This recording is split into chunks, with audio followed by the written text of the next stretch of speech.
આકાશવાણી સમાચાર યશવી મહેતા વાંચે છે. સૌ પ્રથમ મુખ્ય સમાચાર. પ્રધાનમંત્રી નરેન્દ્ર મોદીએ બેટી બચાવો બેટી પઢાઓ અભિયાનની 10મી વર્ષગાંઠે જણાવ્યું, આ અભિયાનમાં સમાજના દરેક વર્ગોની ભાગીદારી રહી છે. કેન્દ્રીય મંત્રી અન્નપૂર્ણા દેવીએ આ અભિયાનને સૂત્ર નહીં પણ સમાજને જાગૃત કરવાનો સંકલ્પ ગણાવ્યો. મહારાષ્ટ્ર સરકારે દાવોસ ખાતે વિશ્વ આર્થિક મંચના શિખર સંમેલનમાં 6.25 લાખ કરોડ રૂપિયાની રોકાણ દરખાસ્તો સાથેના 31 સમજૂતી પત્ર પર હસ્તાક્ષર કર્યા. તુર્કીની હોટલમાં લાગેલી આગમાં 76 લોકોના મોત નીપજ્યા અને ભારત અને ઇંગ્લેન્ડ વચ્ચેની T20 ક્રિકેટ શ્રેણીની પ્રથમ મેચ આજે સાંજે કોલકાતાના ઇડન ગાર્ડન્સ ખાતે રમાશે. સમાચાર વિગતવાર. પ્રધાનમંત્રી નરેન્દ્ર મોદીએ બેટી બચાવો બેટી પઢાઓ અભિયાનના 10 વર્ષ પૂર્ણ થવાના અવસર પર કહ્યું કે આ અભિયાનમાં સમાજના દરેક વર્ગોની ભાગીદારી રહી છે.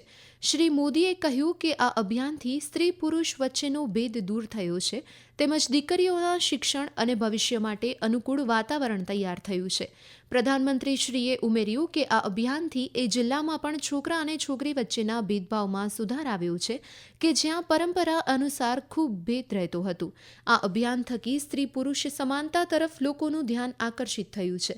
શ્રી મોદીએ લોકોને દીકરીઓના અધિકારોનું રક્ષણ કરવા અને તેમના શિક્ષણની ખાતરી કરવા અપીલ કરી, જેથી દીકરીઓ કોઈપણ ભેદભાવ વિના પ્રગતિ કરી શકે.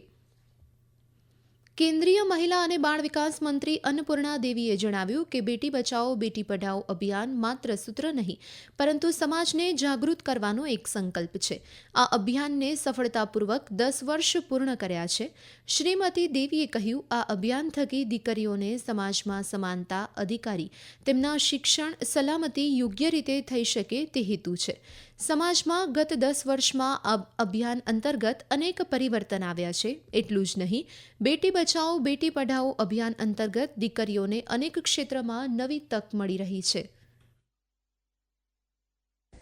बेटी बचाओ बेटी पढ़ाओ अभियान ये महज एक नारा नहीं है बल्कि समाज को जागरूक करने का एक संकल्प है और 2015 हरियाणा के पानीपत से माननीय प्रधानमंत्री जी की ओर से इसकी शुरुआत की गई थी. इस अभियान के माध्यम से बेटियों को समाज में समानता, बेटियों को अधिकार, बेटियों की शिक्षा, सुरक्षा कैसे बरकरार रह सके, बेहतर मिल सके, इसके लिए ये एक अभियान है और निश्चित रूप से इससे हमें 10 वर्षों में बहुत फायदे भी हुए. દિલ્હી વિધાનસભા ચૂંટણીને ધ્યાને રાખી તમામ રાજકીય પક્ષ પૂરજોશમાં પ્રચાર કરી રહ્યા છે. ભાજપના વરિષ્ઠ નેતા અને પ્રધાનમંત્રી નરેન્દ્ર મોદી આજે ભારતીય જનતા પાર્ટીના બૂથ સ્તરના કાર્યકર્તાઓ સાથે નમો એપ્લિકેશનના માધ્યમથી બપોરે મેરા બૂથ સબસે મજબૂત કાર્યક્રમ અંતર્ગત સંવાદ કરશે. પક્ષના સાંસદો, ધારાસભ્ય, પરિષદ સભ્યો, અધિકારીઓ પણ બૂથ સ્તરના કાર્યકર્તાઓ સાથે આ કાર્યક્રમમાં જોડાશે. આ તરફ કોંગ્રેસ નેતા રાહુલ ગાંધી સદર બજાર વિધાનસભા મતવિસ્તારના ઇન્દ્રલોક વિસ્તારમાં જાહેર સભાને સંબોધશે. ગ્રે માર્કેટ ટ્રેડિંગને રોકવાના ઉદ્દેશ્ય સાથે securities and exchange board of India SEBI એક એવી સિસ્ટમ લાવવાની યોજના બનાવી રહી છે કે જ્યાં રોકાણકારો ઇનિશિયલ પબ્લિક ઓફરિંગમાં ફાળવણી થતાં જ શેર વેચી શકે. મુંબઈમાં association of investment bankers of India AIBI દ્વારા આયોજિત એક કાર્યક્રમને સંબોધતા ગઈકાલે સેબીના અધ્યક્ષા માધવીપુરી બૂચે જણાવ્યું હતું કે જો રોકાણકારો ફાળવણી અથવા પ્રી લિસ્ટિંગ પછી તરત જ તેમના શેર વેચવા માંગતા હોય તો તેમને યોગ્ય રીતે અને નિયમનકારી રીતે તે તક આપવી યોગ્ય છે.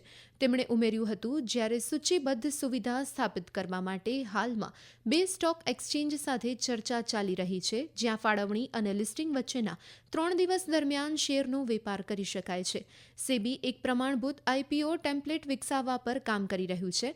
શ્રીમતી બૂચે જણાવ્યું હતું કે નિયમનકારે IPO દસ્તાવેજોની સમીક્ષા કરવા માટે આર્ટિફિશિયલ ઇન્ટેલિજન્સનો ઉપયોગ કરવાનું શરૂ કર્યું છે.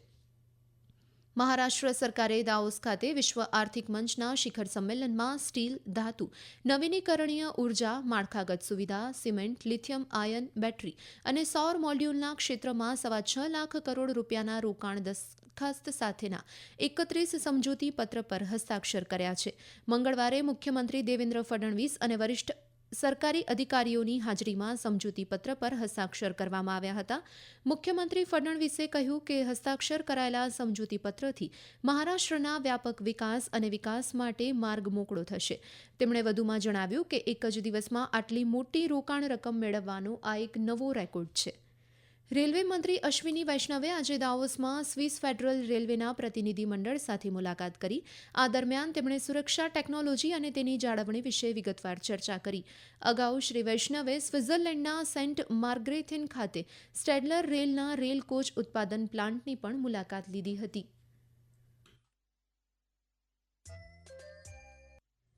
આ સમાચાર આપ આકાશવાણી પરથી સાંભળી રહ્યા છો. આ સમાચાર આપ અમારી YouTube channel AIR news Gujarat પર પણ સાંભળી શકશો.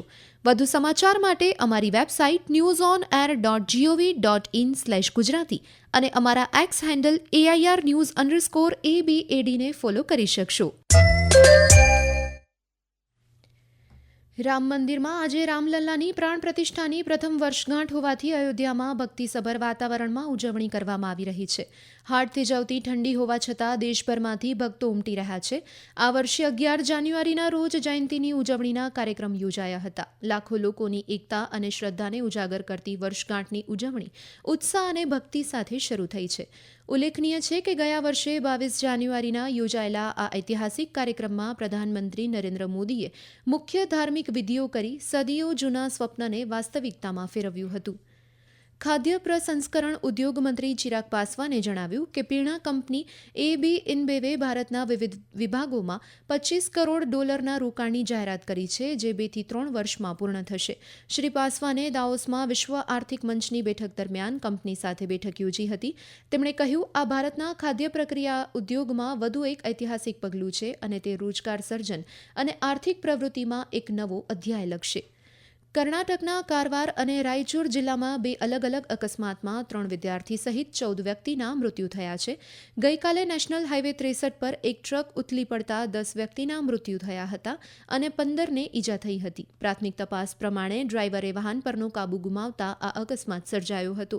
અન્ય એક ઘટનામાં રાયચુર જિલ્લામાં એક વાહન ઉથલી પડતા 3 વિદ્યાર્થી સહિત 4 વ્યક્તિના ઘટના સ્થળે મૃત્યુ થયા હતા.